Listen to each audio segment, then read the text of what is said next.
Hello students, तो आज पढ़ते हैं बीएससी सेकंड सेमेस्टर फिजिक्स का एक most important topic first law of thermodynamics. इसको हिंदी में बोलते हैं उष्मागतिकी का प्रथम नियम। टॉपिक बड़ा इंटरेस्टिंग होने वाला है और शायद ये लॉ आपने पहले पढ़ भी रखा होगा, चाहे केमिस्ट्री में पढ़ा हो या इंटर फर्स्ट ईयर में पढ़ा हो, कहीं ना कहीं ये फर्स्ट लॉ ऑफ थर्मोडायनेमिक्स आपने पढ़ा है। तो मैं डाल देता हूँ उसका हेडिंग।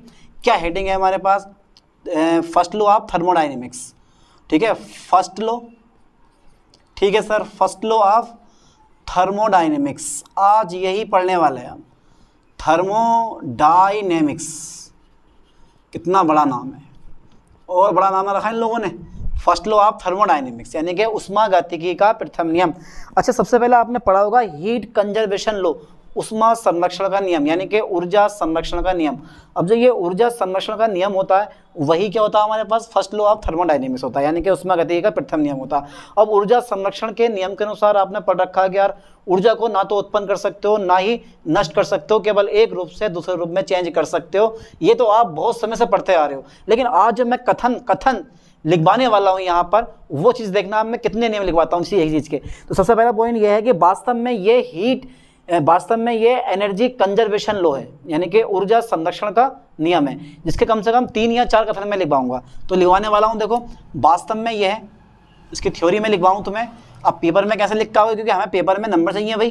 तो वास्तव में ये है, ठीक है, वास्तव में यह है ऊर्जा संरक्षण का नियम है। किसका नियम है? ऊर्जा संरक्षण का नियम है। वास्तव में यह है ऊर्जा संरक्षण का नियम है। ठीक है सर, ऊर्जा संरक्षण का नियम है। अब देखो जरा, इस नियम के निम्नलिखित कथन है, इस नियम के निम्नलिखित कथन है।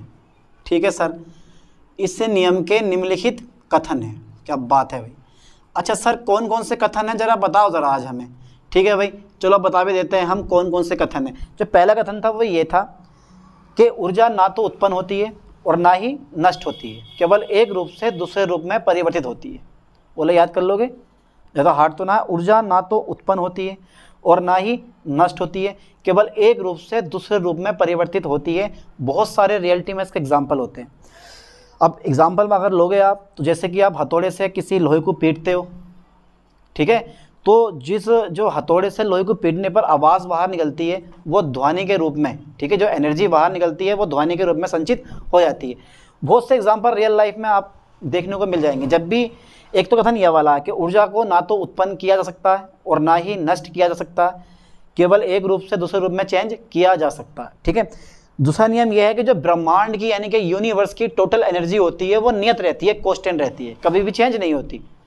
तीसरा कथन इसका यह आता है कि जब भी कभी एक प्रकार की ऊर्जा नष्ट होती है तो उसके बराबर दूसरे प्रकार की ऊर्जा उत्पन्न हो जाती है, चाहे कहीं भी हुई हो।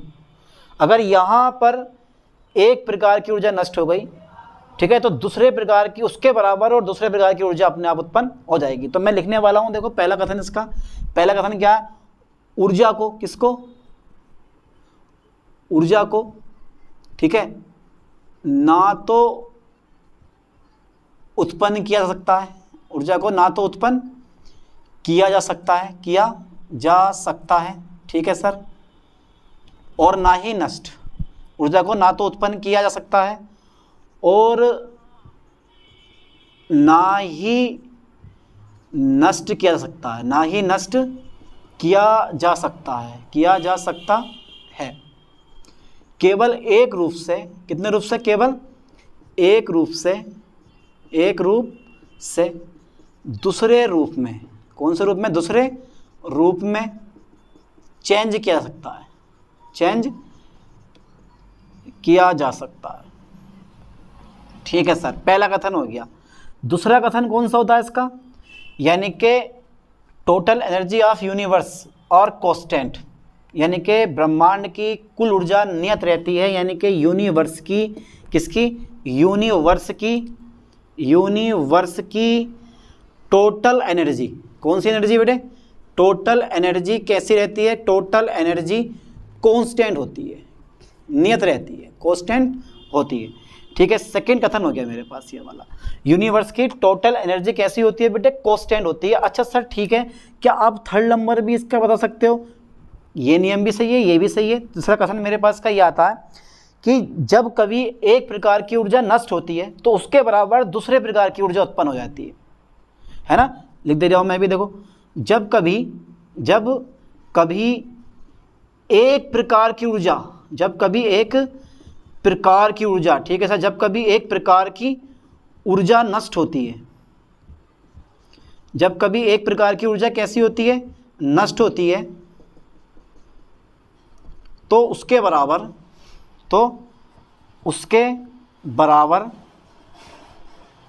दूसरे प्रकार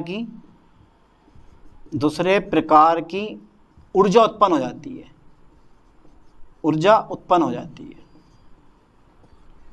ऊर्जा उत्पन्न हो जाती है। ठीक है सर, बहुत बढ़िया। 3 कथन मेरे पास हो गए, बस बहुत ज़्यादा लिखने की जरूरत नहीं है, इतने 3 कथन याद कर लो, बहुत ही है ये वाले। पहला कथन कौन सी है, ऊर्जा को ना तो उत्पन्न कर सकते हो ना ही आप नष्ट कर सकते हो, केवल एक रूप से दूसरे रूप में चेंज कर सकते हो। ठीक है, तीसरा सेकंड कथन मेरे पास ये है, यूनिवर्स की जो टोटल एनर्जी होती है वो नियत रहती है, यानी कि कांस्टेंट रहती है। और जो तीसरा कथन है हमारे पास वो ये है कि जब कभी एक प्रकार की ऊर्जा नष्ट होती है तो उसके बराबर दूसरे प्रकार की ऊर्जा उत्पन्न हो जाती है। अब चलते हैं गणितीय नियम, यानी कि ऊष्मा गतिकी के प्रथम नियम का गणितीय रूप। चले, ठीक है, तो देखो जरा मैं डाल देता हूँ हेडिंग यहीं पर, गणितीय रूप, गणितीय रूप। ठीक है, चलो देखते हैं फिर गणितीय रूप कौन सा होता है फर्स्ट लॉ का। मैथमेटिकल फॉर्म देख लेते हैं इसकी कि यार मैथमेटिकल फॉर्म कैसी होती है फर्स्ट लॉ ऑफ थर्मोडायनेमिक्स की। तो सबसे पहले देखो मैं एक बनाता हूँ बॉक्स। ठीक है, इस बॉक्स में मैंने क्या काम करा, देखना जरा ध्यान से थोड़ा सा।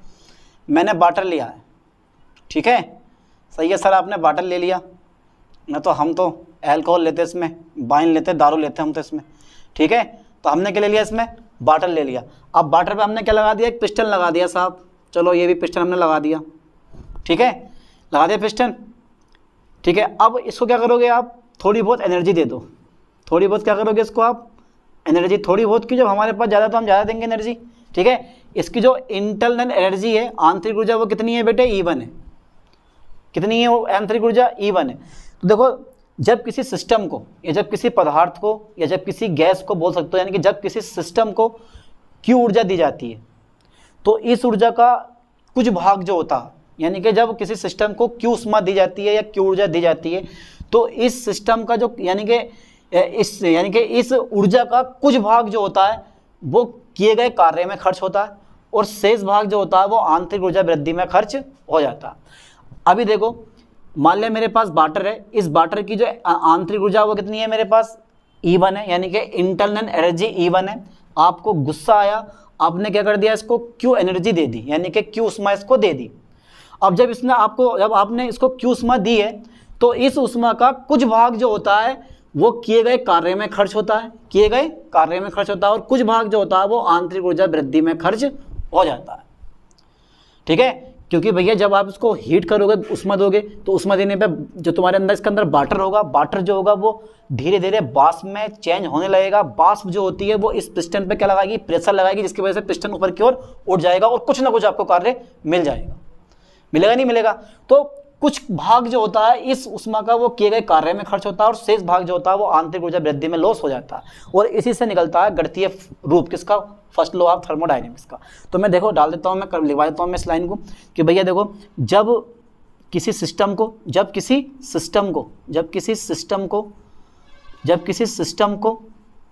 ठीक है Q ऊष्मा दी जाती है, Q ऊष्मा दी जाती है, ठीक है सर।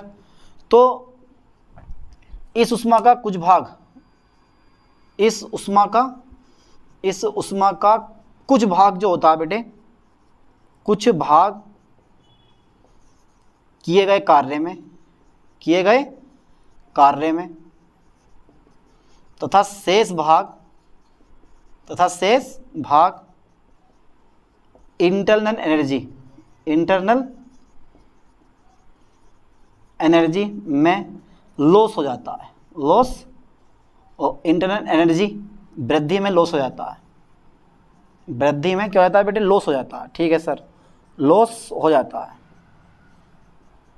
है ना।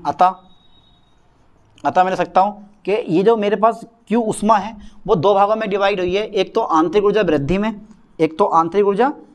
में, ठीक है, और दूसरी जो हुई है वो किए गए कार्य में खर्च हो गई है, किए गए कार्य में खर्च हो गई है। आंतरिक ऊर्जा वृद्धि में और किए गए कार्य में खर्च हो गई है। तो मैं लिख सकता हूँ Q बराबर डेल्टा E प्लस के स्मॉल w, और यही क्या है मेरे पास, लिख सकते हो आप, यह है ऊष्मागतिकी के प्रथम नियम का, कौन से नियम का बेटे, प्रथम नियम का कौन सा रूप है, गणितीय रूप है, गणितीय रूप है। अब देखो बात ये आती है अनंत सूक्ष्म परिवर्तन के लिए, अनंत सूक्ष्म परिवर्तन के लिए इसी फॉर्मूले को देखो मैं क्या लिख सकता हूँ, ध्यान देना, मैं लिख रहा हूँ यहाँ पर, ये यही लिख दूँ, चलो मैं इसको इरेज कर देता हूँ। आप लोगों ने इसका स्क्रीनशॉट ले लिया होगा, मैं कर देता हूँ इसको इरेज, थोड़ा सा और रह गया मेरे पास डेटा, ये देखो ज़रा ध्यान से। तो देखो अनंत सूक्ष्म परिवर्तन के लिए, अनंत सूक्ष्म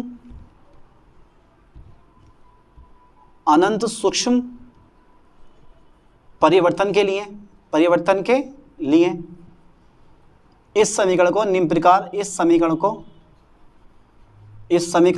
को निम्न प्रकार लिखा जा सकता है, ठीक है सर। तो देखो dq, ठीक है, क्योंकि परिवर्तन अनंत सूक्ष्म परिवर्तन बहुत छोटा परिवर्तन है, तो dq are equal to D plus के dw, ठीक है, dq are equal to D plus dw, but आप जानते हो कि भाई dw जो होता है वो बराबर होता है p इंटू dv के, तो जहाँ पर dw है वहाँ मैं क्या रखने वाला हूँ, जहाँ पर dw है वहाँ मैं रख दूंगा भाई dq बराबर d प्लस के प्रेशर इंटू dv, ठीक है नहीं। ये लाइन जो है ये भी हमारे पास क्या है, ये क्या है, ये अनंत सूक्ष्म परिवर्तन के लिए ऊष्मागतिकी के प्रथम नियम का कौन सा रूप है, गणितीय रूप है। कौन सा, dq बराबर d plus p into dv, क्योंकि आप जानते हो कि वर्ग जो होता है वो p इंटू dv के बराबर होता है, ठीक है। तो आप समझ गए होंगे कि क्या टॉपिक था हमारा, फर्स्ट लॉ ऑफ थर्मोडायनेमिक्स, इसको आप समझ गए होंगे। ऐसे ही नई टॉपिक के साथ मिलते हैं नई वीडियो में, थैंक्स।